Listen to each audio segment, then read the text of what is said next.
чадвартай ажилтны И7-гийн 4 визийг танилцуулж байна. Бүгд намж Солонгос улсын хууль зүйн яамнаас гадаад ажилчдын хуулбараар оршин суух тоог бууруулах, дотоодын аж ахуйн нэгжийг ур чадвартай ажиллах хүчнээр хангах, гэрээд ажилчдын ажлын ур чадварыг нэмэгдүүлэн мэргэжлийн чадварыг бэхжүүлэх зорилгоор И7-гийн 4 буюу ур чадвартай ажиллах хүчний оноо системийн визийг олгож эхэлсэн.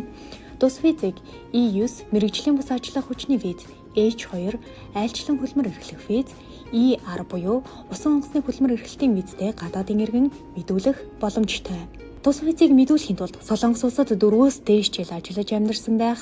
Солонгос хэлний төвшин тогтоох шалгалт TOEIC-ийн 2 дугаар төвшин, нийгмийн нэгдсэн хөтөлбөрийн 2 дугаар төвшин төгссөн гэрчлэгээтэй, эсвэл урьдчилсан үнэлгээ хийхэд 41-ээс дээш оноо авсан байх, тухайн аж ахуйн нэгжид багадаа 1-ээс дээш жил ажилласан байх, ажил олгогч нь санал болгосон байх, тухайн аж ахуйн нэгжид цаашид ажиллах 2 жилийн хөдөлмөрийн гэрээ байгуулсан байх шаардлагатай.